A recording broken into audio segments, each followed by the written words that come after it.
Is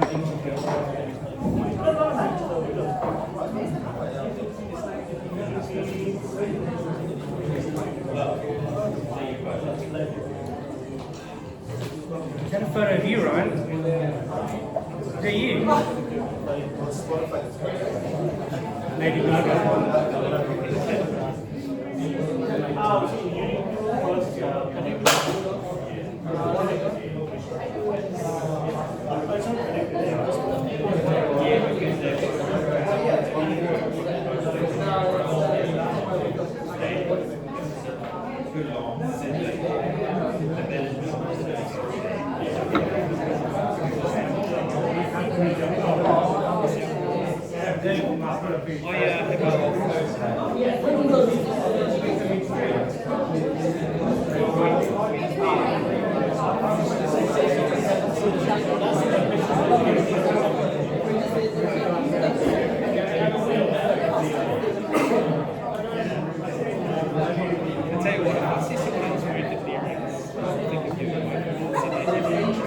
Is it a real thing?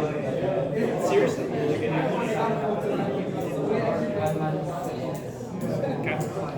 I have to ask the rep so that. Yeah. Very well, thank you for coming tonight. Don't worry, I won't do much talking. We have our MC here, our lovely panel. So just housekeeping. So I don't actually know all the fire drill and all that. So Caleb back there will lead the way. Or wave your hand if there was a fire. So you're in good hands. Yeah, drinks over here, food over here, toilets down there. And yeah, thank you to the volunteers, everyone here is volunteers. I've got payment for you, You've got shares in AJ. So thank you to Stu just for allowing this to happen, and for organising all of this. Otherwise, you'd be eating much less delightful food. And just yeah, my wider team for helping organise, and thank you guys for coming and being a part of this as well. I will leave Andrew to this to lead the way. Thank you. Well, welcome everyone. Thank you for joining me. I'm Andrew Mosley. I'm your MC and host tonight. And yeah, if you don't know who Superhuman is, I'll tell you in a moment. But let's just sort of set the scene for a moment. Why are we all here? We're here because AI is here. It's in education, and it's really disrupting that space.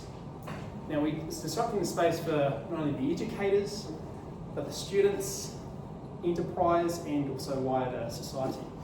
And look, it's important for everyone in this room, because if we look at it, you're either working in education, you're either a student right now, you could have kids at home that are at school or university, and you could also be in enterprise as well, and you're employing these people. So for me, I think it's just an important subject to talk about.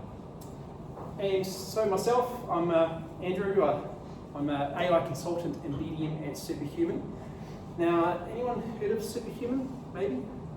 Yes, okay, just one hand back. Cool, all right, so I'll give you a rundown. Okay, I just talked to you earlier, Tim, thank you. Thanks, mate. So, for those of you who don't know Superhuman, we a team of individuals, 30 of which based in here in the grid Auckland, most of which have their AI, so PhDs in AI and machine learning. And our tagline, our mission statement is to free smart minds from tedious work.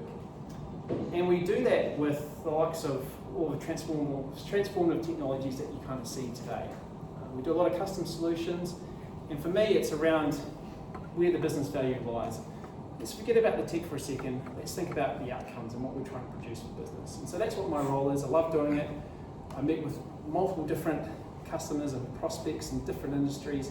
You wouldn't believe how much tedious and repetitive work that resides in almost all industries. Right, so that's a bit about me. I'll introduce our panelists in a moment. But to kind of give you a preview for what we're in store, I want to kind of share a story with you guys, so just bear with me. I want to take you back to 1989 when my first started the year at school. Back in Christchurch, Westburn School. Anyone heard of that? Anyone Westburn? Christchurch. One Christchurch guy. Heard of Westburn? No. Ricketer. Okay, cool. I went to Burnside High School. So we did the school thing? It's a school thing, it's a Christchurch thing, we want to know what schools we went to. Primary schools don't matter too much. I mean, even we don't. So, I wanted to talk about technology that existed in the classroom back in 1989. We didn't have a whiteboard, we had a chalk, a blackboard. We didn't have computers. I think the best technology we had was overhead projectors. And then I was sort of 8 or 9, we started getting into having a PC in the classroom. It was a Apple Macintosh, classic, a monochrome one. Anyone sort of remember those ones back in the day? And it was a bit of a novelty. It was Lisa. Elisa? Macintosh Lisa. That's it? Yeah. It was a bit of a novelty. It was great for word processing, and on rainy days you could play Tetris and try and get a high score. I didn't have a PC at home. Man, I wanted one, but that wasn't a priority at home. And so schools had the opportunity to really understand the technology before anyone else did, and they were able to build a curriculum and teach people what this new technology was about. And then of course the internet came along, the age of information at your fingertips. And again, not everyone had a PC at home, not everyone had the internet, and schools were able to adapt. They were kind of a couple of pages ahead to everyone else. And then if we think around 2022, the world completely changed. In November 2022, OpenAI came out with ChatGPT 3.5 and just exploded onto the scene. So what changed? Well, anyone that had a smart device was able to access this technology, this intelligence, for free. Absolutely no barrier to entry. And so that flipped the script for all industries, and particularly education as well. Because now they're in a spot where they're not 2 pages ahead. In fact, they're probably 2 pages behind. So you've got students coming in, the latest AI tools that have just been released. And that's the paradigm, the problem that we face today. How do we, as individuals, as organisations, as a collective, how do we work with that? Real challenging times. Okay, so that's my story. And here's the panellists. I'll get them to introduce all of themselves in a moment. Now, if I have a look here, so the intros. So we'll get each of everyone down the line to introduce themselves. And thank you for being here today, guys. If you could also just talk about maybe what you're using AI for today, something novel, whether it's sort of personal or business, just to kind of get the flavour of things. We'll start with you. Okay, my name is Matt Abraham. I founded a company called Teachers Buddy about 18 months ago, and it's an AI native platform for teachers, so providing teaching material, generated teaching material using AI at the click of a button. So you go into the platform, click on lesson plan, let's say, and it will cater a lesson plan for your curriculum, for your students, and then it will cascade that out into worksheets and assignments and slides, and it does marking and it does report writing. So that's we founded that 18 months ago. So I'll keep it short, my intro, but And novel. Novel use. Well, I mean, I use AI kind of natively, like every day, all day. So to code, and it's really transformed the way we develop platforms and we develop systems, and it's automated everything. So I developed Teachers Buddy kind of 18 months ago, and then in the last kind of 3 days, I developed an analytics platform to sit on top of our core platform. But it just took me 3 days, to connect all of our systems together, our CRM, our core platform, our insights tool, the postdoc that we use to kind of to track people and to link it all together. So very, very powerful at the core. What would that normally take for you to build? To build an insights platform would have taken, I mean, you can buy the insights platforms kind of offline, but I mean, it would have taken 6 months to a year to kind of build that place. And Teachers Buddy itself, we couldn't have built it before AI because it's got so much just innate knowledge, but also just the ability to generatively cascade things out. It's just it's pretty unique. Awesome. Hi everyone, my name is Naveen Balwala. I am the GM for AI and Data Foundations at One New Zealand. On a promo basis, I generally try to help the team in order to set up the foundations for us to scale AI and using data across the organization. but from a different perspective as well. I normally write a lot of articles on the future of education, how universities need to change, what kind of education should we look at in the future, what kind of assessment tests should we look at in the future as well. So that's my main interest area, where I see, especially the space of education, is going to go through a transformation, revolution, decimation, what you might say over there, but that change is happening, and I think a lot of organizations need to come to that, institutions need to come to that realization. Thanks. I'm one of those institutions that's facing those things at the moment. I work at the University of Auckland. I'm an academic, specifically at the business school. I've got several different roles as we do at universities. I lecture strategy, innovation and technology commercialization, but I also am a program director for one of our Graduate School of Management master's degrees. But most relevant for today, I'm the thematic lead for artificial intelligence, which is an odd role because it doesn't mean anything outside academia, that title. But basically my job is to try and work out how we can help scale, build capability, capacity for educators, but also our students in a world that will be increasingly, saturated with AI. So I'm facing the challenges that you talk about, and they're very real challenges. And we spend a lot of time doing it, and probably need to spend more time doing it, to be honest with you. Ways I'm using AI, I'm developing sort of personalized personas for AI. Most of the things we're using and our students are using are basic web apps. So we're using ChatGPT, Gemini, etc., so trying to teach people how to actually create their own sort of tutors through that process. And I can talk later about some more specific things there. But it's an exciting time, but also a time of great change. And I think things we're grappling with at the university level is managing, highly scaled curricula. They're very much locked in, just as curricula are in secondary schools, and working out how we're going to bring AI into it while AI is a constantly moving feast where we're playing catch up every day. Yeah, exciting field indeed. Hi everyone, Kia ora. My name is Priya Mathur. I'm currently head of enterprise data at Fidelity Life, which is a life insurance company. My involvement with AI is threefold. I'm a mom. I've got two boys at home who are constantly using technology, AI in ways that I don't even know sometimes. They're very creative and innovative. And they are one's at university and one's at college. So I'm definitely interested in AI in education from that perspective.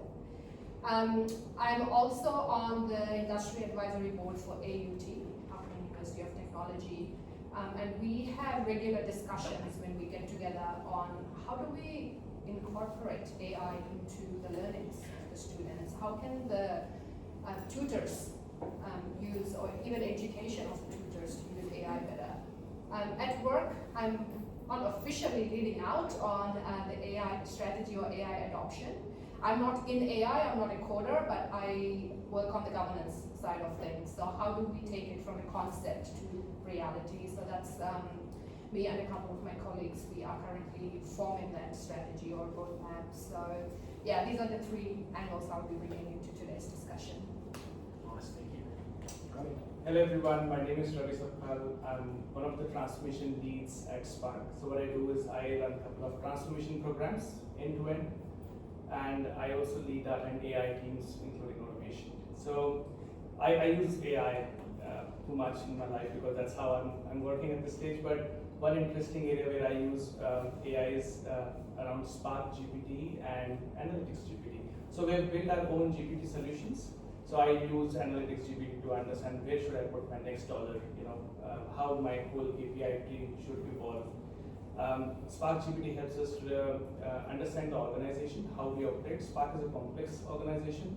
It has got a lot of legacy and long-running processes.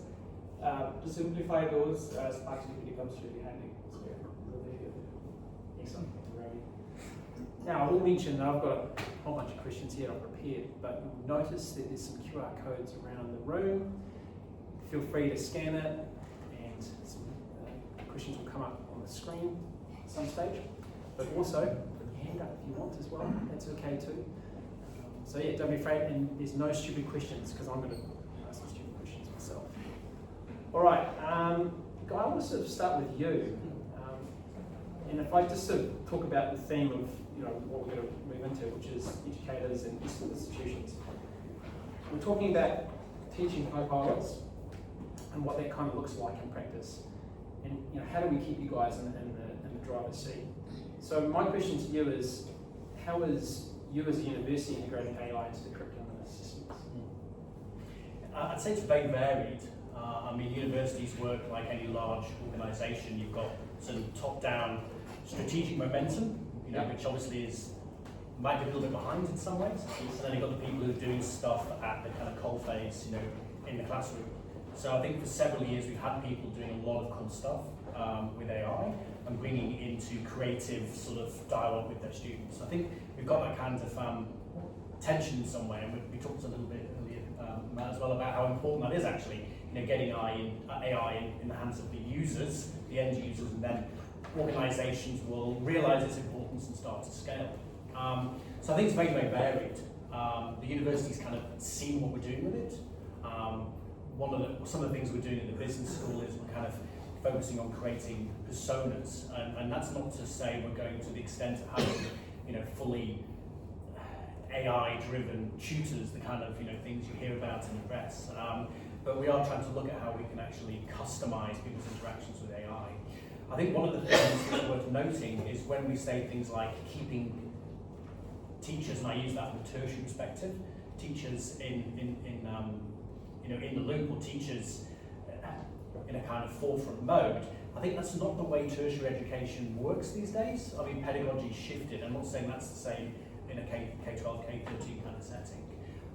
So the idea that teachers are in control of the teaching is actually quite old thinking in some ways in a tertiary setting. The idea is that we facilitate learning, and that's not a hands-off kind of thing. It's trying to create a multimodal experience, so there are various different touch points that go beyond the classroom. So we talked previously around what life was like in school in the 80s. I was in the university in the early 90s, and it was the OHPs, it was whiteboards, etc., etc. The idea is you learn in that 2-hour or 1-hour class, and the rest of the time you as a student in England back in my day, went to the pub or played rugby or whatever it was. So the learning was the teaching experience. That's not the case now. That when you're in front of a lecturer or whatever in a classroom, that is something else. That is not the only time you're learning. So the idea of modern education in a tertiary setting is how do we create as many touch points as possible to make sure people's journey through the curriculum is powerful. So for me, the concern is teacher identity in a tertiary space. There are a lot of lecturers who are concerned about AI threatening our identity, and this is Chatham House rules here, I hope. It is. Whereas a lot of us are excited about it because it means we can create more touch points for learning. So the kind of things we're doing in the business school that I'm kind of leading as a thematic lead is self-directed learning. We flip classrooms, so classrooms become a place where you practice, you engage with humans, you discuss, you engage in activities, which may be AI coordinated to some extent. Outside that, it's, do we just get them to read textbooks? Well, no. So can we join self-directed learning when people are actually at home trying to study? Can we create multimodal experiences that go beyond simply reading a textbook? And that's where AI comes in, and that's where the idea of having personalised AI comes in. So although we're not down the track of some great startups, I know in New Zealand, like Eurofrog, are actually trying to personalise a tutor from birth almost, we are trying to create bots that actually can be antagonists. So work with this in your study because it's going to oppose your view, and you've got to challenge it back. You've got a group project that is pretty much asynchronous, so let's insert a awkward student into it as a bot. We can do that within some of the learning management systems now. So it's not going, AI is just a way students can write essays faster. It's saying how do we create a more multimodal, continuous and asynchronous learning experience as well that's almost on demand. That's an aspiration, we're not there yet, but I think that's where we need to go. And I think whenever you hear a university lecturer say, this is a threat to me, well it's like, how are you teaching already then? That's brilliant. And it sort of leads me into a question to you, Matt. So what do you do to help teachers sort of in this new world of AI and the increasing pressures of the amount of admin that they have to do? They've got bigger classrooms, bigger class needs to sort out, less resources available. What are you doing to sort of help teachers out? Yeah, so there's and I just want to say that's it's actually really encouraging to hear Guy talk like that as well, because my perception of larger institutions and larger firms is actually that what I've tended to see is that they're just trying to wedge AI into their existing practices rather than see it for what it is, which is actually quite a transformational technology and a different approach to doing things.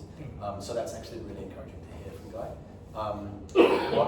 From the Teachers Buddy point of view, we focused when we started, again, we're only 18 months old, we focused on the efficiencies that we could afford to teach. So doing things, taking the legwork out of the kind of the administrative stuff of what we're trying to do, and helping them along the way. But then, and it's not as simple as just kind of having the AI create a lesson plan for you. It's about really more and more the space that we're playing in is how are we inserting human in the loop with AI?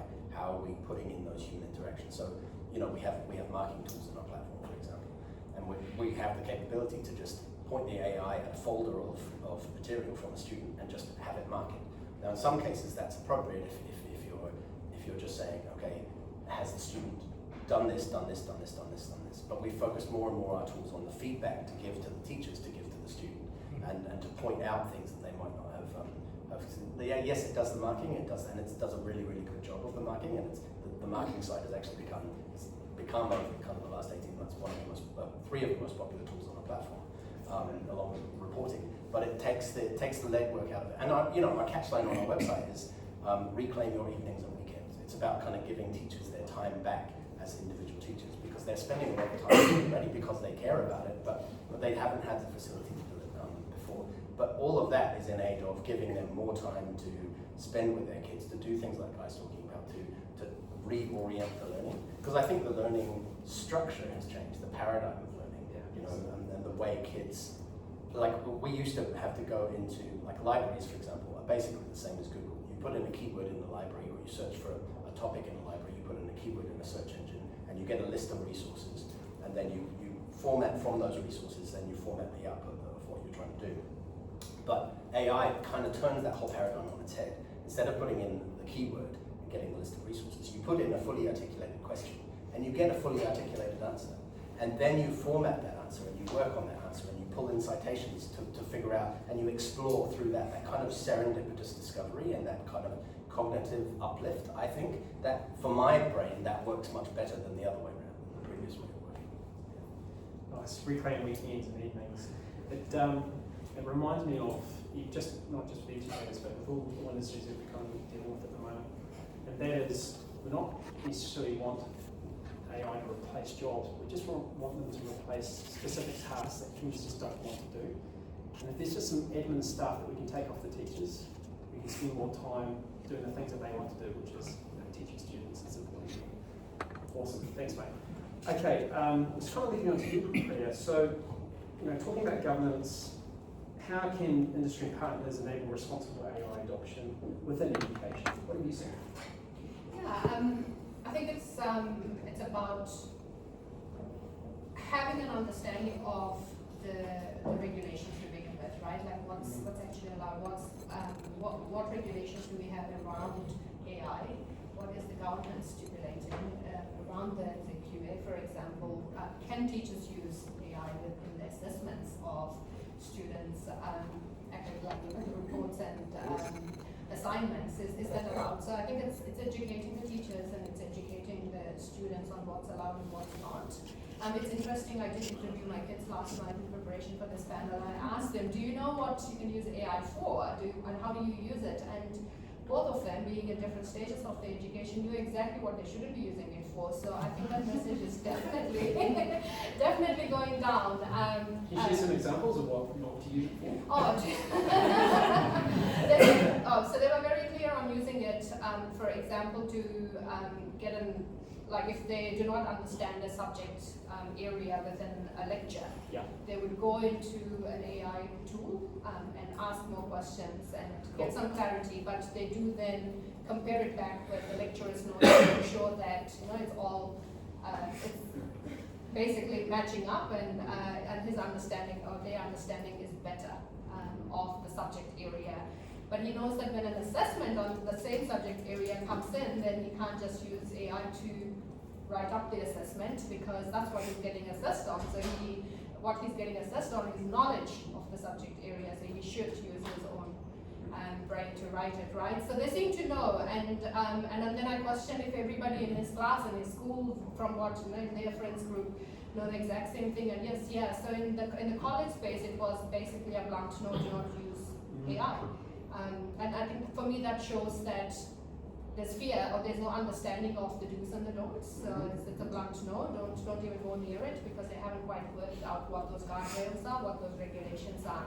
So I think it's important for educational institutions to know the guardrails, know the acts, and know the the boundaries they can act within, and create that policy, then educate their tutors, educate their students on how they can use AI to basically enhance their learning. And it goes back to Guy's point around giving the teachers and the students the right tools, because inherently they should have the right guardrails in place and be built in such a way that it will support learning outcomes.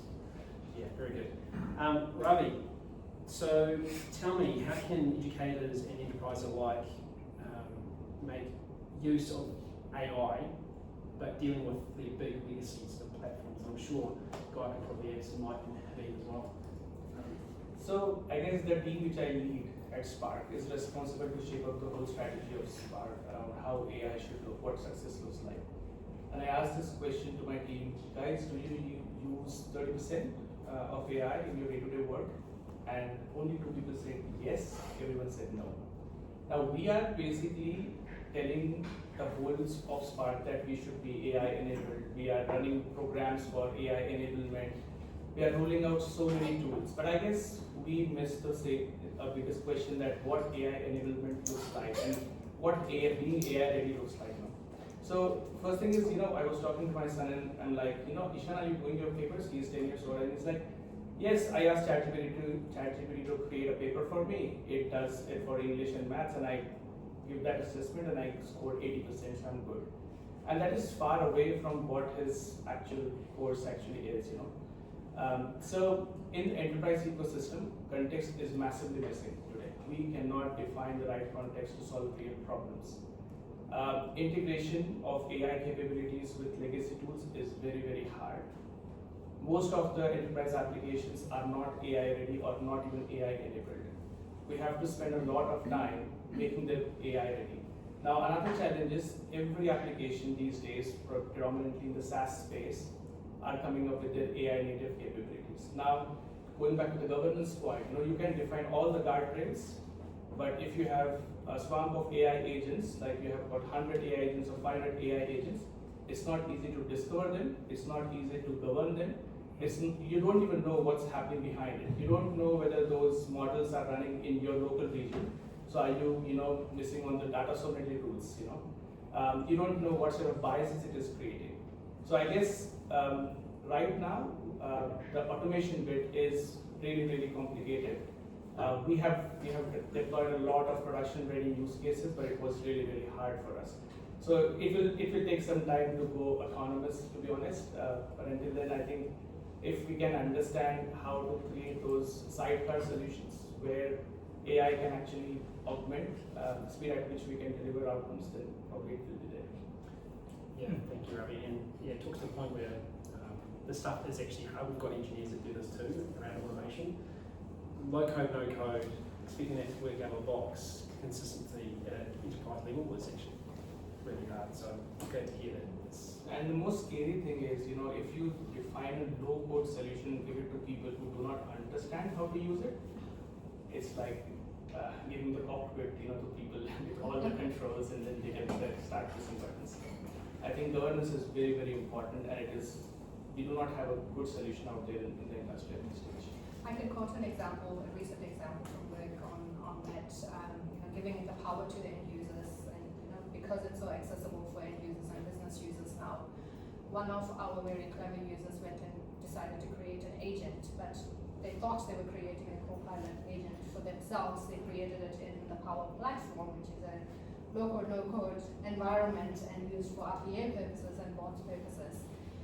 And because it was such an experimentation space and was still in the default environment, the new agent ended up consuming all the credits that were set aside for another production bot that was sitting in the same space. So we now suddenly have a P1. So like it took us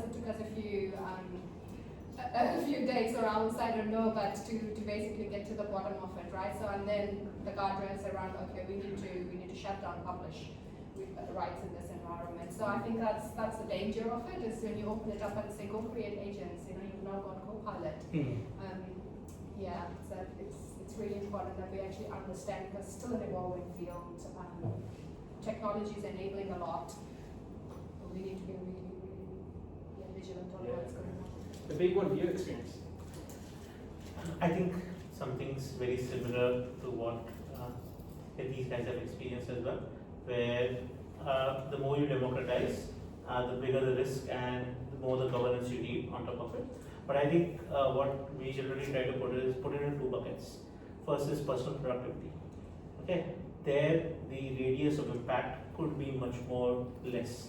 So for example, if a single person uses ChatGPT or Copilot and gives a wrong answer over there, that's fine. The radius of impact is within their ones.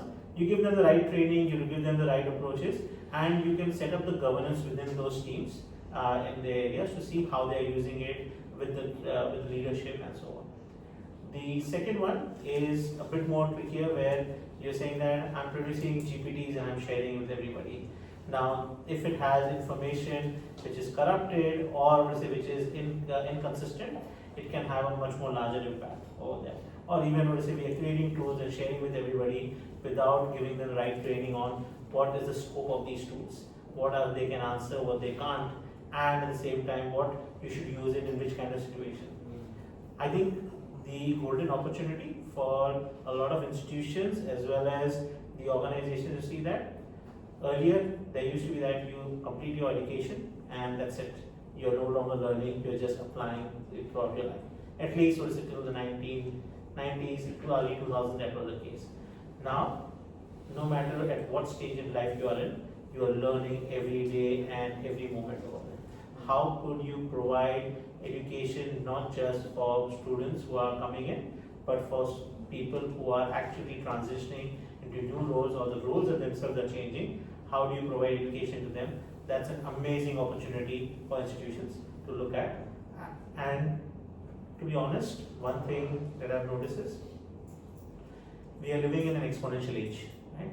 And what we mean by that is things are changing in a much more faster manner. Like as you mentioned, when you went over there was this thing, blackboards, then came Mac, then must have come Windows, then must have come iPads and so on over there. Things are changing much more faster in a single lifetime. While if I look at my grandparents and so on, the best thing they looked was no telephone, and then they saw telephone after 50 years, and that was, my father must have seen, must have seen 5 changes, or 2 changes, or 3 changes over there. So every technology, new technology that's coming in is accelerating the adoption of the next technology coming along. But humans are not used to change. We have designed institutions, we have designed courses, we have designed our learning to be much more stable, to say that, okay, this is what you learn and so on. How do we bring in that learning agility within our kids? How do we bring in that change agility within our people over there? That's going to be very important. And that sort of really leads into the next theme, which is around students and learning. If everyone had an AI tutor, how do we sort of ensure that it's still develop independence and critical thinking? I think about this all the time with my teenager as well as my younger kids as well. They get an answer, but how do they get to that answer? Do they really think about our answer? And I kind of like shiver when people talk about calculators, where we have calculators and now we can get the answer, so everyone should use it. It's like, yeah, but did you do the addition? Like, do you know how to add and divide and subtract? Because you still need that fundamental training, right? Don't just get a calculator just to figure out what the I won't go into fractions, stuff like that. But PTSD. Yeah, function, cosine, trying to find the angle of it. Okay, cool. So, Guy, I just wanted to talk to you about avoiding those cognitive shortcuts. What do you think true AI literacy looks like? I mean, I think some of the thinking around cognitive shortcuts is obviously true, but it's come, I guess, in some ways with the first generation of very accessible generative AI. You know, so everyone's getting access to ChatGPT, Copilot. We're increasingly throwing it to our students, whether you're primary school, secondary school, tertiary, because it's becoming more accessible. You know, OpenAI is releasing education platforms, Gemini is doing the same. And I guess that's what at least from educators' perspectives, what I see in a tertiary institution is that's the reaction we're now seeing. Basically, you can cheat by doing these things. You can take cognitive shortcuts by doing these things because information's all there, whether it's true, hallucinating or not. And I think that's a reaction to what we're seeing right now. But I think as we start to realise the specific use cases of how we can use it to accentuate the human, we talked about that in a sort of workplace setting, but also accentuate what students can do to learn, and think about what the student learning journey is in a different sort of way we can get beyond that. And we talked a bit about this last week, the idea that actually if we're putting the right AI-based tools in front of students and in front of teachers, then the incentive or the immediate knee-jerk social media click pull that pulls you through the social media thing will be taken away, because something there in terms of what you build as an AI tool will be more exciting to engage with. It will take you actually down a learning journey rather than shortcutting the answer. I think that's the aspiration, isn't it? Because it's so easy to type into ChatGPT, just like it's so easy to put something into a social media post and be pulled into that when you're at class trying to study. So we need AI tools that don't do that don't just give you a shortcut. And we've all read science fiction books where you have, you know, AI that can talk to you like a human that's trying to coach you in a certain sort of way. That's the trajectory we should be onto. We can do that today.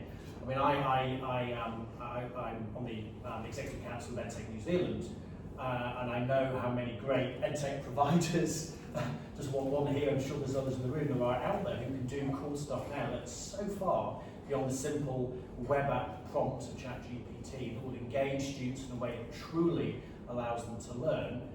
One, we need to rethink the learning journey, but we also need to think what sort of tools accentuate that development process so we can shortcut when needed, make it a longer learning process when needed. We need to be thinking about what that is and what AI will do to support that, and almost relegate, in some ways, from a pedagogical perspective, relegate ChatGPT to just the Chrome search engine that it kind of is in some ways, or at least some people think it is. Sorry, it's a guy. Oh, no, I asked a question.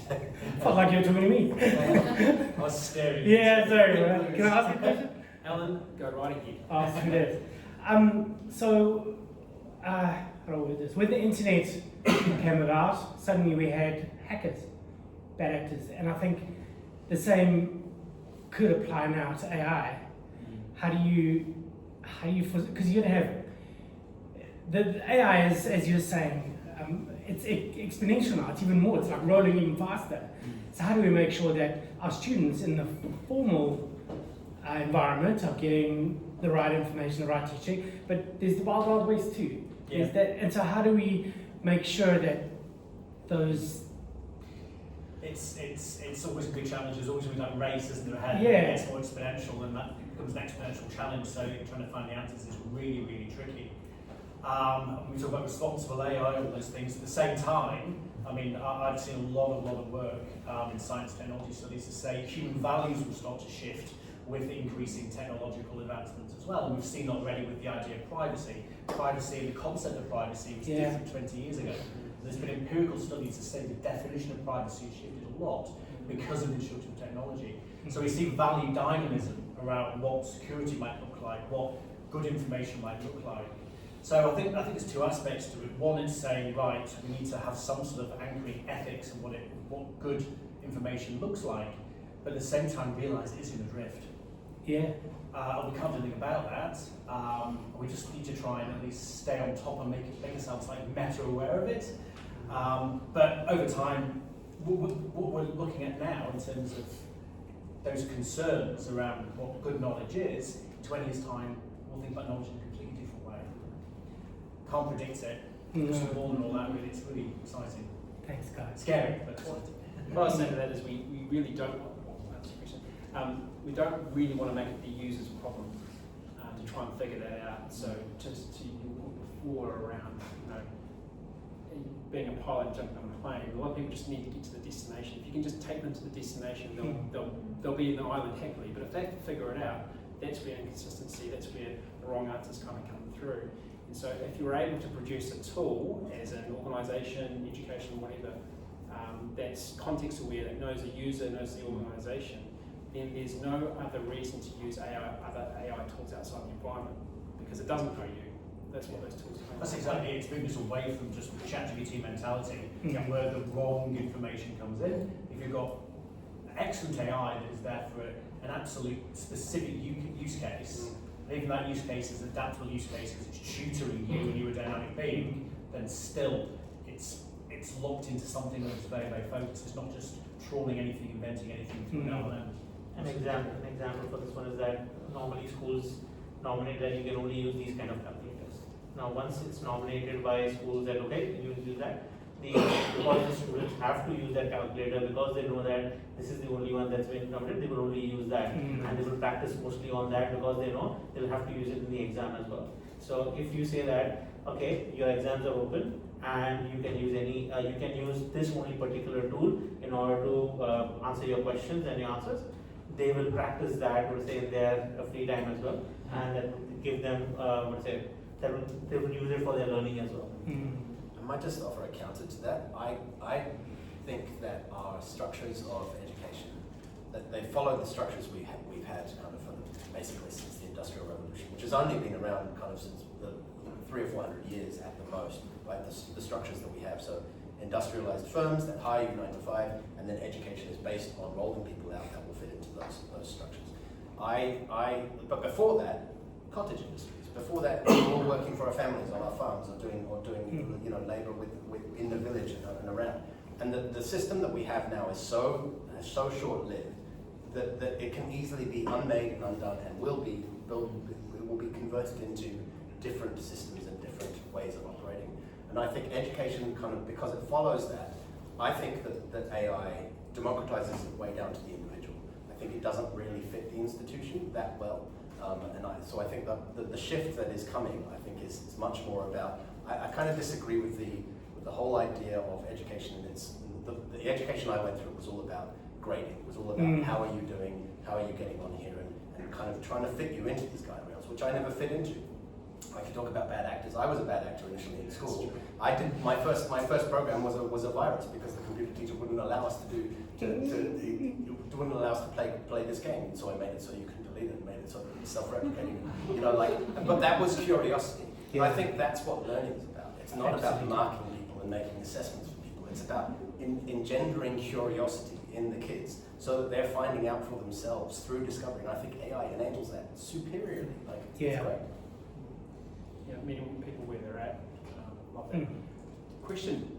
Yeah, so interesting enough, we are working at Boothbooth with a group of university open master students, and we did interviewing with them. We did interview multiple panels, and you could see that when you asked them a question, they were all on ChatGPT.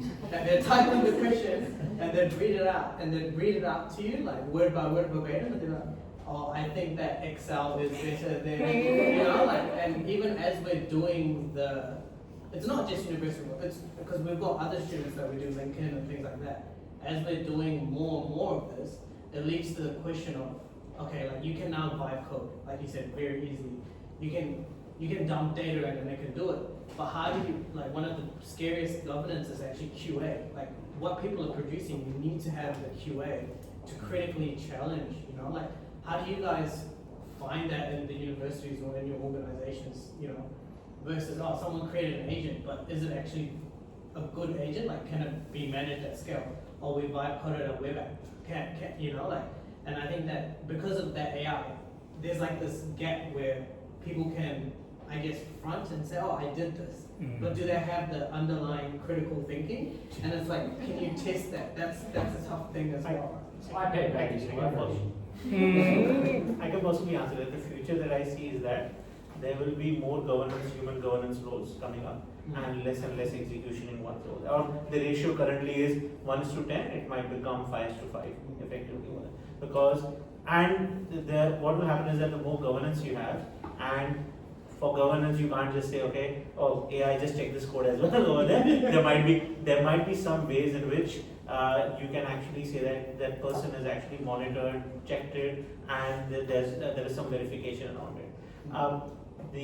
And those kind of roles will become much more important, where you are creating that how do you govern these systems in a much more effective way, rather than just creating them as well. But at the same time, I generally see that the role of a student versus the role of somebody working enterprise is very different. The role of a student is to make mistakes, learn, and then would say improve on top of it. The role of a person working enterprise is outcomes over there.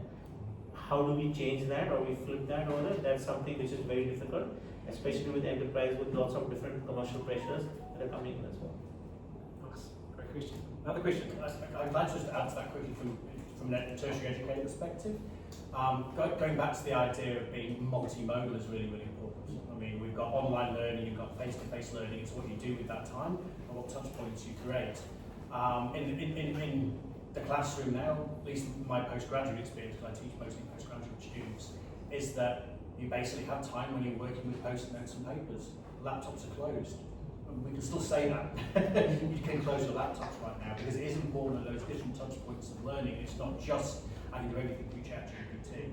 Going back to my earlier point as well, ChatGPT is what we shouldn't be thinking about when we think about AI in teaching and learning as well. So the quicker we can get beyond ChatGPT as a catch-all, that's the big cognitive barrier for me in terms of having the human amplified by AI. It's the quick shortcuts to ChatGPT. The more we can put great AI in the hands of students, the challenges, the more they'll be excited because they want to learn. So, yeah. Any questions? Yeah, someone that just add to both the points there, right? So I think it was you and who shared that Lincoln University example, right? So Yes.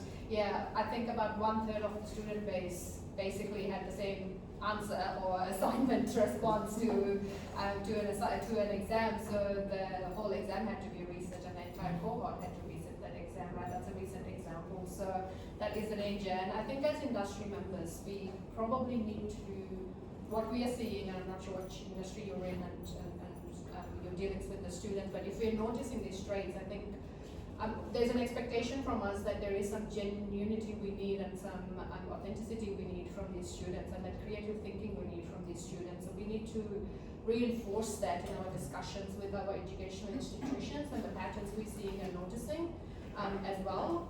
So as a board member, I would, that's something I would take back, what I'm noticing, what I'm seeing happening at organizations, what they can equip their students with as they're teaching. So it's not purely technical, it's all the soft skills around it, the governance skills around it. And I think that's one thing that, in fact, to Habib's point, governance is going to, become more and more important, but we're building governance agents now as well. So you can build something using AI, an agent to automate something, but you can build a governance agent that's now then querying it. Just because I absolutely agree with that, and I'm sorry, I'll stop talking after this. The World Economic Forum put together the Future of Jobs report earlier on this year, and the top of that was AI and big data, because of course it was a survey and you tick boxes, so they already predefined categories. But 3, 4, 5, and 6 were those human capabilities of creativity, resilience, agility, desire to learn constantly, lifelong learning. And they're the things we need to focus on, and then how do we accentuate that with AI. So there'll be certain things that AI can't do. It's making sure that we actually put the human in the centre and design AI around this. So you talked earlier quite nicely around, saving time for the weekends. It's like that's designed around the human. AI designed around the human who wants more time to do good stuff and spend time with their family. Put the human in the centre and say, what do the students actually need? How can we accelerate their learning journeys? And not just think, there's certain parts of human we can replace. It's like, how do we accentuate? Creativity, resilience will always be there, and that's the future of work, and AI can add to that and multiply it. I'm going to throw a little bit provocative statement here. So I think that if you take away these tools from people, they will find a way. So can we design a system where I will give you every damn thing which you want, all the world-class experience through AI, but you can't jailbreak it. So give them a problem which they will face in real world.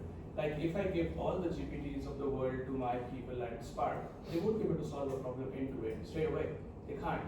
So can we design a system where people actually have to apply their cognitive brain and start thinking, how do I solve this problem end to end? And because if you take away those tools, they will find a way to grab those. So maybe create that ecosystem. How did you guys do it, like with your legacy systems? Like when you're trying to use AI to make sense of the context of the legacy ones, it's quite difficult compared to just vibe coding something like from scratch, which is a greenfield thing, is much easier. But how do you get the AI to learn and understand the legacy systems to be productive, to be useful for the... Yeah, so we don't. So we want to focus in the right areas where AI will actually help the business. And there might be an element of that this particular legacy system cannot be AI augmented or I cannot put a sidecar solutions onto it. Maybe I can pull the data out and start making sense of it. Maybe I put things like robotic process automation behind it. Because AI is a big term, you can solve a lot of things intelligently. So we just need to see whether this is the right place where we invest our energy or we decommission that particular piece of application and move on. So yeah, we have to be selective because not every solution should be solved with AI. I don't envy big systems as well. Like I think legacy systems and applying AI to them is very tricky. I will also say that working with AI is a little bit like, as a coder, and working with agents and working with kind of just AI on its own, it's a little bit like, I don't know if you've seen that movie Memento. It's quite old now, but with Guy Pearce. Yep. Basically, Christopher Nolan. he doesn't have Original. He doesn't have a long-term memory at all. So he wakes up every morning and he's forgotten everything that happened the day before. But he leaves himself little post-it notes around the place to try to remind him. And that's a little bit like working with Claude Code or Codex at the moment, because it forgets everything that you wrote in the long history of it, and it makes mistakes. And so you have to leave it. Documentation becomes really, really important because you have to leave it those post-it notes all around the place. And then the problem becomes, if you forget to update those post-it notes, then it's working with old information. But it's like a very forgetful, impetuous 22-year-old programmer that I've been working with. It will tell you something's done when it's totally not done, and you have to make it test its work and all of that kind of stuff. What we found, Matt, as well, just working with legacy systems, is some things you just can't work with. And there's been a couple of instances where we worked on projects where essentially they needed a CRM, a proper CRM. The one that they had was no good. So, just applying AI to systems that are just not set up to take it on, it's a waste of time, waste of money. And don't expect AI going to solve all of those challenges by just chucking it in there. There needs to be some structure in place. You can do a lot with unstructured data, just depending on the context. But yeah, there's not one rule for all. What about with development on the legacy systems? Have you had do you think there's different patterns on when you're developing on using AI and Copilot or whatever to develop on a legacy system?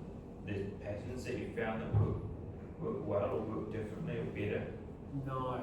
Well, I mean, we don't use Microsoft Copilot to build. No, I mean GitHub Copilot.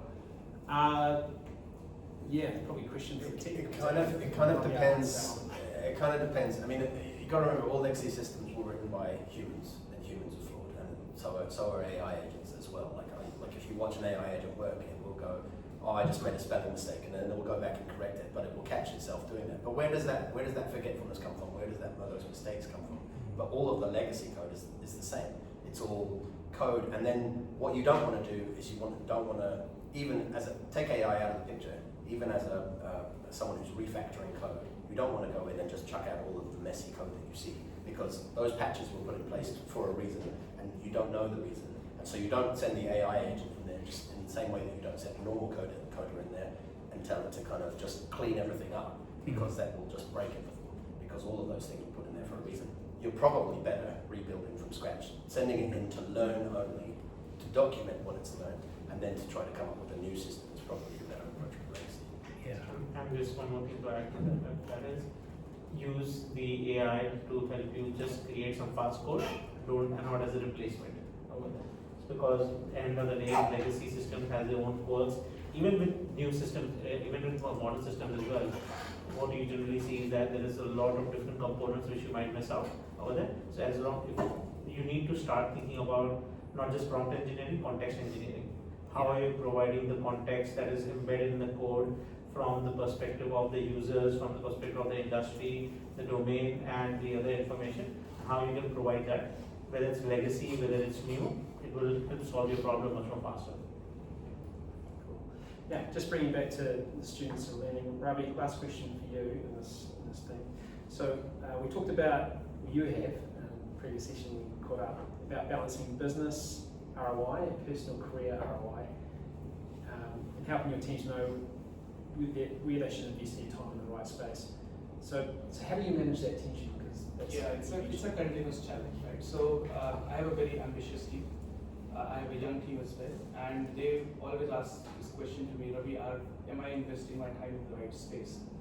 Because they don't care about business outcome, like personally, they won't care about it. What they care about is whether they are market fit in the next couple of years, and they want to learn all the new tech. From business perspective, they need outcomes. Are you solving my problem? Can I get more money out of this whole thing, or am I cost optimizing my business or not? So I guess there's a balance as usual. So we have agreed this 80-20 rule where 80% you work for a squad, you produce outcome, then there's an organic learning when you are part of a team. But 20% is where we are investing our time in innovating weird stuff. So we will be talking about things which might not even make sense for Spark.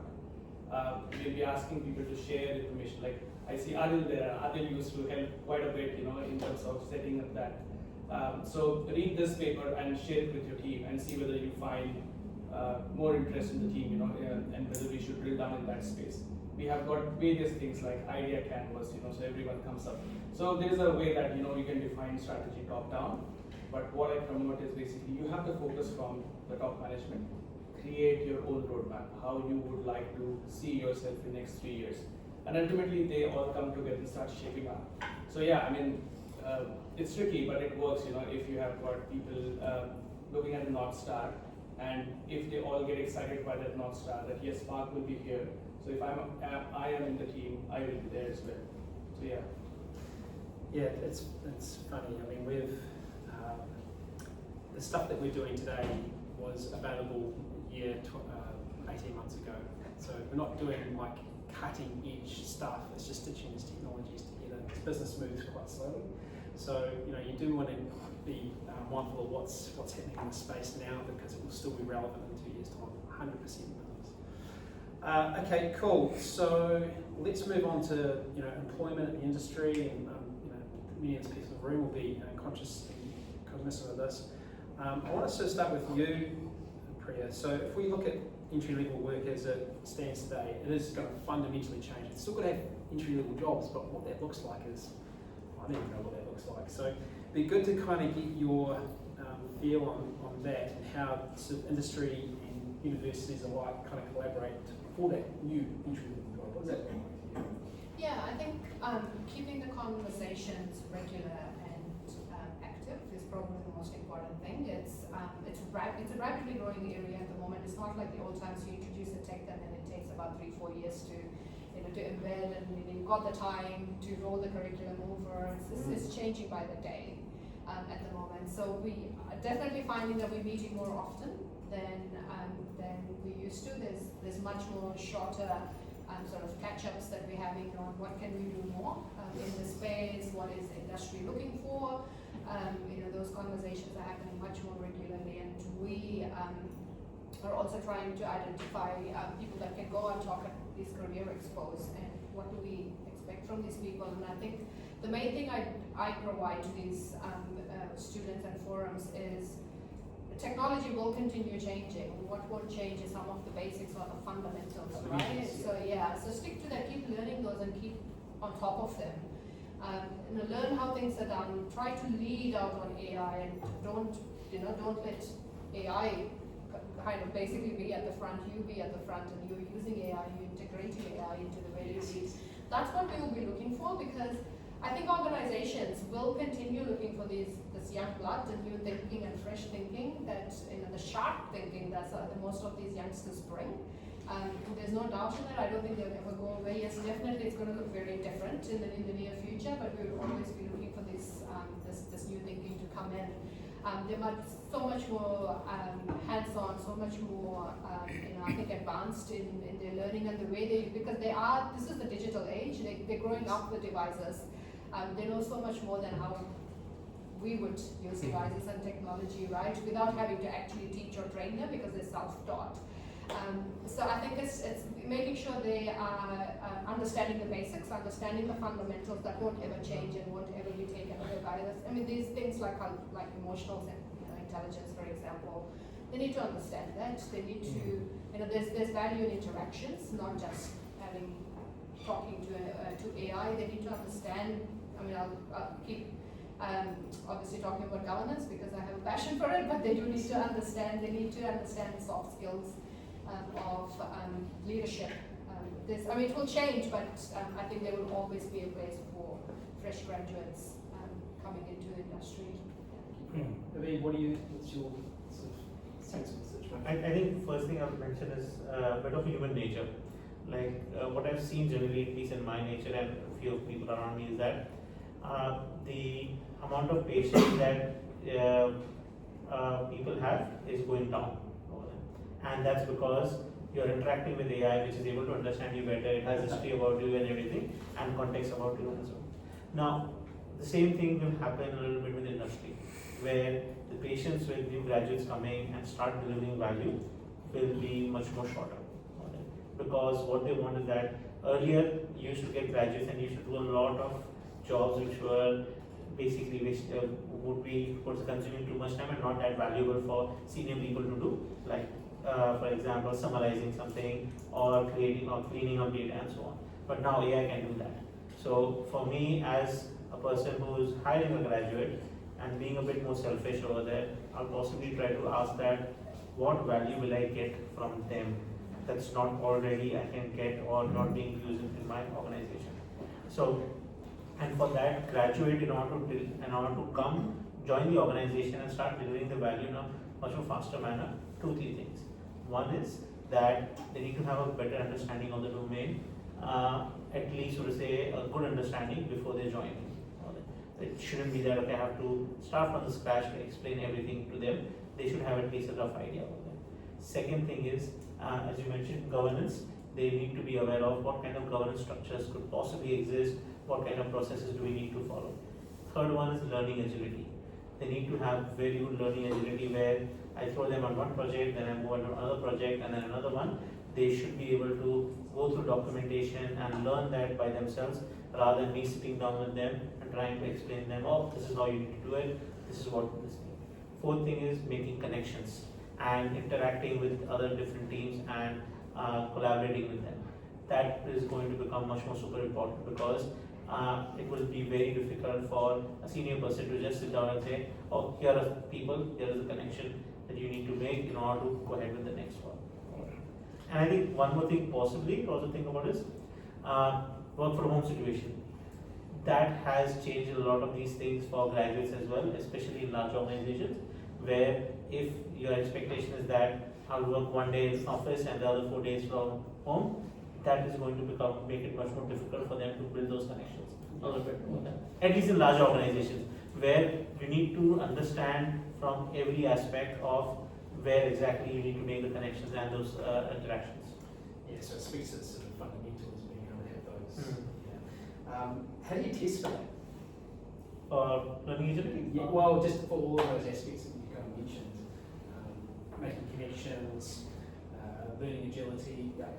So is it just based on the results? Because you've got some graduates that are coming through that all, again, have the same qualification, but then how do you test for those soft skills? So for example, if I'm looking for somebody from a computer science background, I'll actually look at what GitHub repositories have they actually published right now.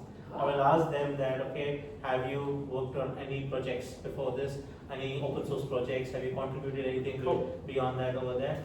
At the same time, what I'll try to look at is For example, just number of LinkedIn connections, how much are they actually going and interacting with people, or have they presented somewhere, anything else like that. With regards to the learning agility, we might give them as a part of their test different projects and see, okay, how quickly are they able to understand each part of a project and keep up the conversation of it. Guy, what are you doing to collaborate with industry in there? Well, we have collaboration with industry for every program, particularly with the Graduate School of Management. So we work with industry a lot to try and understand what the graduate of the future needs to look like. One of the sort of things that I sense from that, and also just listening to everyone else here, is that we need to be rethinking what those future roles need to be fundamentally with AI, with any other emerging technology. So often we talk about the same sorts of roles. I mean, I spend a lot of time in executive education working with management consulting firms. My background before academia was management consulting. And they still recruit the same sorts of people with the same profile they did 10, 20 years ago. They still have the same promotion track through the different grades and ranks. And I think we need to think about that differently. So when I was in management technology consulting, when we were redesigning organisations, I did a lot of that sort of work, digital transformation as well. You would do a workload build based upon your strategy. You know, what do you need to be trying to achieve, and therefore what work do you need to do, and what sort of people do you need to be able to do that work? We should be asking the same things now around roles which human times AI. So rather than saying, well, actually, if I take you on as a graduate analyst, I can do a lot of that analysis myself now with ChatGPT. Why do I need you? It's like saying, well, we don't need you in the same way. What do we need to be competitive in this day and age, and how do we work with universities to make sure we're getting those sorts of people? So I think we need to be thinking about that seriously. What is the graduate future looking like? Not just because we want to plug them into our system, but if we're redesigning our own work, what does it mean to plug a graduate into our system? So bottom up, and it comes down to fundamentals. Workload build is what you do when you transform an organisation. I'm sure you've all heard of that. So I think that'd be a good idea, and it's something I think about when we're looking at graduate profiles for the future and how we start to redesign our programs to plug into those sorts of places. What is it you need in the future? Think about it differently, because you don't need the same sorts of people anymore, do you? So sophistication has to come from both sides in some ways. Is it still early days with those conversations at the moment? You've seen that as well? Yeah, I mean, it's definitely early days, and I actually kind of almost think that it's also interesting that qualifications wasn't on your list of necessities to have kind of when you're entering the job workplace. But all of the things you listed were extracurricular. They were have they done GitHub projects independently? Have they got LinkedIn connections? Have they gone out there and been curious and gone out and got connections? I also kind of think it's kind of the day of the neurodiverse person. Like, I think at the moment, because those are qualities, those are skills, to be able to think in different ways around is really valuable. Like the best coders are neurodiverse, like I found, like of all different flavors, and whereas universities before and school before didn't really fit neurodiverse kids, so yeah, it's really interesting. Yeah, nice one. Okay, any questions from the floor before I kind of move on to the next? I've just got a quick question for Guy. I saw in the newspaper the universities have stopped trying to detect people using AI, which I cannot understand, because it's like you get all these false positives and it's kind of it's an impossible race. But I know someone that he wasn't. I don't think it was Auckland University. It was a different university. So he definitely used AI and posted this wonderful thing on LinkedIn, and just this PhD kind of article. It's completely out of his personalities, and he can't really grasp it or understand that kind of stuff. But how do you actually mark people when they're doing they're producing content that's generated using ChatGPT and AI? How do you actually compare them and go, oh, this is you're kind of comparing which student is best at prompt engineering in a way. Yeah, it's so basically we have to completely rethink assessment. The whole teaching and learning process, including how we assess and changes. One of the things the universities have been striving to do in the last few years is not test for learning, but use tests as an insurance of the learning journey. So you find the right points along that journey to assess whether or not they're learning. Not not just to test whether or not they've learned for the test. That's kind of old thinking. Doing that in the age of AI is obviously very, very challenging, and the idea that you can still submit an assignment, an essay with a basic paragraph question, it's just gone. I mean, you can't unless the University of Melbourne, for instance, have a room. It's some old town hall building where they've kind of, I don't know what they've done. The other tech people, not me, they've air gapped it. You can access only to find software. Spent a fortune on it, but obviously it fits about 300 people. You can't use it for every exam. So the pressure is to test how you assure learning, and we're struggling with that. Every university in the world is. You think it's just the universities here, but I sit on various international committees around this as well. I work with the Asia Pacific Rim University, Future of the University Group. Every university, all the big American ones are struggling with exactly the same thing. How do you assure learning in the age of AI when everyone's got access to ChatGPT? The only way you can do it is to say, we have some assessments, like the big formative programmatic assessments where you come into the end of your master's degree, where you maybe have some sort of interactable assessment. We've done it anyone wearing meta glasses or having earpieces in, of course, in a few years' time. Or you basically have a journey of assessment that's truly multimodal. And you take a risk. You always have some risk. There's always been people who've cheated, found a way around it, but you try and make learning as engaging as possible and try and incentivize a philosophy, and this is an aspiration, it's not easy, a philosophy where you're not just learning to pass a test, get a credential, things you mentioned, you're learning because you see it of value. It's a mindset, it's the biggest trigger for a mind shift change, and who knows how you will catalyze that mind shift change, but we've got to try. But just to add to that, I think incentives will drive behavior. Even though there's a philosophy maintained, those incentives should be encouraging that philosophy, not discouraging it. So, for example, there's this professor, water professor, Ethan Mollick. I follow him a lot over there. And he's created a system where he actually encourages his entire students to use ChatGPT or any other AI tool in order to write their project reports. But then he sets up half an hour of Viva sessions along with them for them to explain what that project report is, why did they choose this particular things, and the details around it. And he grades them based on the project report, but a large section on the Viva that is arranged over there. Now, it's not scalable to that level over there, but possibly we can try and think about different ways of how can we make them more possible as well. That's pretty much happening across New Zealand at the moment. We've got basically came from the University of Sydney as well, that came across this lane 1 and lane 2 approach. So lane 1 is no AI, go figure, try. Lane 2 is basically you can use AI and it's totally permissible, but the responsibility then on the educator, and this is again something universities, because it's at scale, on a trajectory towards, but a gradient of, is to say, well, we have a duty of care to make sure they're using it well, to accentuate themselves, rather than just being laissez-faire, use AI, but we're still going to assess you in the same way as we did 5 years ago, and then occasionally we'll just give you an exam or a Viva or whatever. So with that, you've got to use AI. Wanting to use AI comes responsibility of good AI, responsible AI, good governance, and that's a big catch-up. It's a journey for every university. So absolutely agree with what you're saying.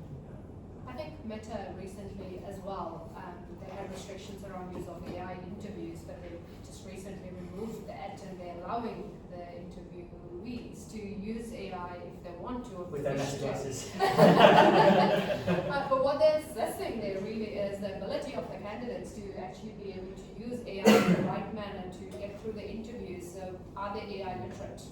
Are they using it right, and are they the right fit for the organizations? Is actually changing that as well. Universities have to teach for that. Teach for that. Yeah. Okay. Awesome. If you're using it fluently, then you do a good job. A question from Yeah, I had a question. This is more holistic rather than looking at work and looking at education. It's education. So over the last 3 weeks, I've been using a lot of AI at home as well for a certain project that I had. And I feel like the intention of AI and the action that it actually produces does not match up. And I like how you said responsibility, because I think that's the governance and responsibility needs to come from top down. So OpenAI, AI, and whatnot. The stories, I'll give you a story. This is why I'm baffled. So we have 3 motorcycles at home, Dad's, mine, and my little brother's. 3 weeks ago, Dad's exhaust blew up. No education, nothing. I'll just go get an exhaust, I'll put it together. Good as gold, because he's got the experience, he's got everything. No AI, no YouTube, no nothing. 2 weeks ago, my timing belt goes. YouTube, Google, no use of AI. So 50-50, right? Some information and some experience. A week ago, my little brother's chain broke, well, didn't have any grease on it, so it broke. His friends came over, Googled everything, AI everything, had a barbecue, went home. No execution. I feel like They didn't fix it. They didn't fix it. They didn't fix it. They learned everything about it. It's an awesome conversation. Well, is that AI's problem? Or I feel like AI gives you this false hope that you know everything, but nothing's been done. That's what yeah. So I noticed this over the last 3 or 4 weeks, and are we running into a problem where experienced execution is losing its value because we have too much knowledge? So there's to answer that. There's also the question of cognitive load and how much can you squeeze it. So for example, if I give you AI and you can solve 100 problems in a day using that, but you're used to solving 10 problems. Now, say if you are, even if you're using AI and you're saying I will try to solve 100 problems, my head will stop at 20 because I've already feel in my head somewhere that I've done a lot in comparison to what I've been doing. So there needs to be a bit of a transition phase between that, where I feel like no, I was solving 10 problems earlier. Now I'm able to solve 20 problems now, and I can go up to 100 if I really push myself. But that cognitive load is very difficult to take on as you go on. And the other thing is, there is a lot of information consumption going on rather than information, rather than action in that case. And that information consumption is also causing a lot of cognitive load, which we humans are not able to catch up with. So we basically consume a lot of information, but we don't act on it. You're like in my head. Yeah. Yes. They were so cognitively loaded they couldn't fix the bike. Yes. But I think there's kind of a couple things though. There's, well, the fact that that's probably teenagers for you anyway. just they come in and don't do anything that they've said they're going to do. Like that's quite typical. But also there's the question of, there's a lot of information out there, but how much of it is useful to retain all the time? Like, and so I don't need to know I don't need to keep in my memory how to change a fan belt all the time, because it's only going to happen to me maybe 3 or 4 times in my lifespan, if that. So looking it up is okay, unless I'm a mechanic, and then I do need the information. So we've touched on it a couple of times. There's a couple of people, and that one was probably quite succinct as was Sean's. It's the soft skills around all this, the leadership and that sort of stuff. Because when you go back 10 years ago, it was all about learning to code. Learning to code, that'll lift you out of poverty, that'll make you a millionaire. And now everybody can code. And everybody can generate 3D graphics. And apparently the last good movie that was made with 3D graphics was Transformers 2009.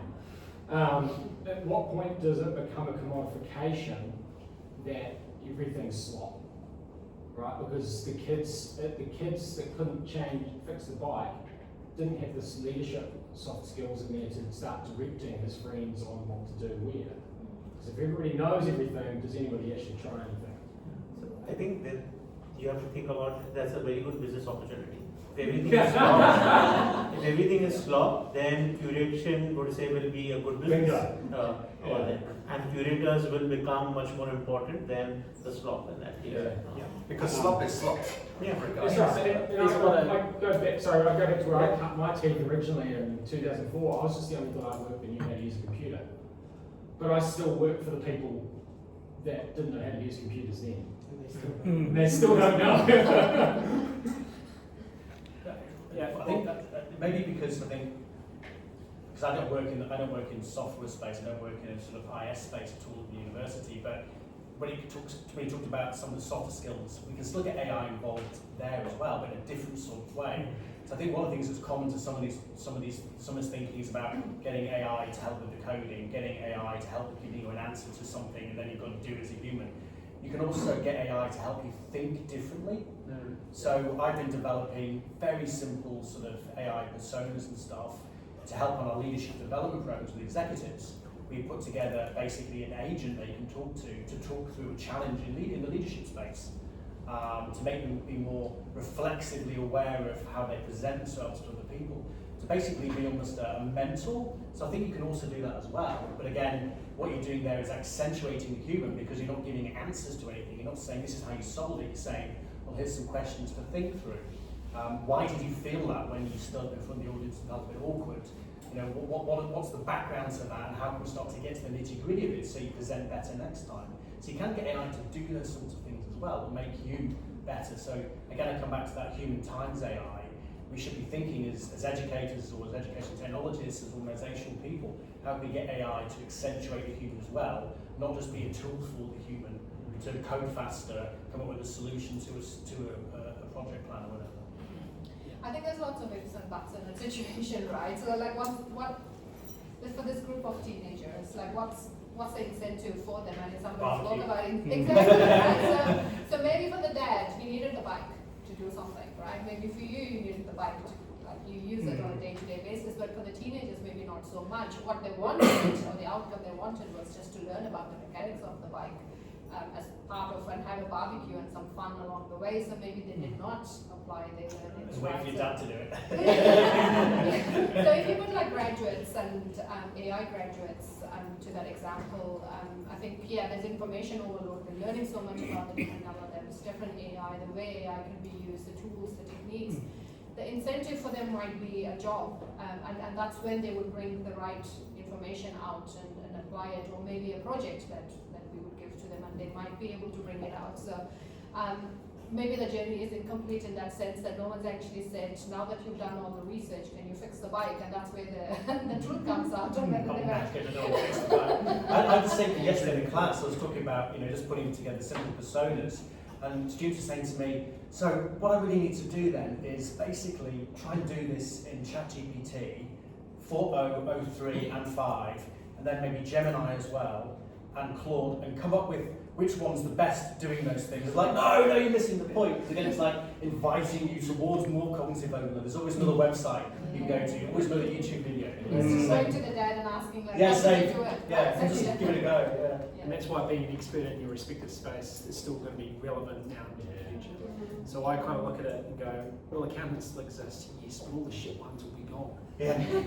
Right? So we talk about cowboys and builders that, building shit houses. I still think there'd be, not say the vast majority, I don't know, 20, 30, 40% of the top will still exist. Yeah. And you'll see that in every respective industry. We haven't really answered the question today around how do we help with those entry-level jobs getting into those respective industries.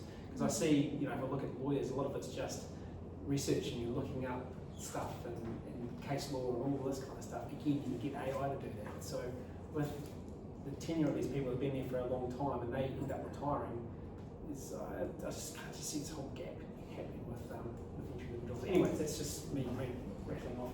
Now, I'm just mindful of time.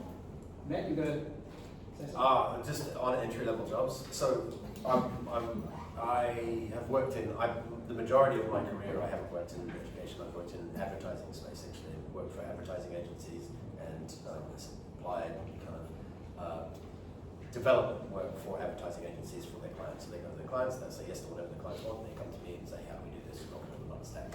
When we used to hire people at entry level and for interns, it was always about, it was never about qualifications. It was never about kind of how good were they at that time in that particular space. It was always about their attitude and their get up and go and how quick are they to learn, how proactive are they, how much extra time do they spend. Those were the people that, of the 5 interns that we would have, those were the 2 that we take out of the 5. It's always the human at the center of who you are. Very good. Now we're basically out of time. I've really enjoyed the questions coming through, and I've really enjoyed all the panelists' input today. And thank you for Alexander James and Ryan and the team for hosting us here today.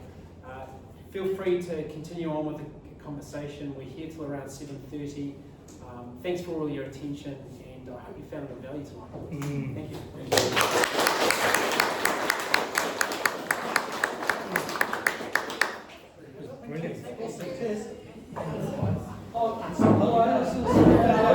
I have three gift bags for three best questions. Very subjective, but I try my best. Oh yeah, questions, yeah. I was just going to say, panelists, was there any key standout questions for you? Because this goes to the person with the best questions. Any standout question from any particular individual? I've got a standard question. The gentleman in front of me had a number. Oh yeah. There was a number of questions. There was gift facts for the some of the best questions. Oh, I see, right. We had to answer. You guys should have. No, it was for the best questions for the audience because it was a. Yeah, we did give you an incentive. We had a good question here, definitely. Yeah. And For me, I don't know then if the three gentlemen Yeah, there might yeah, play it papers as well. was a tough one. But I feel like Andy's one here. The white Well,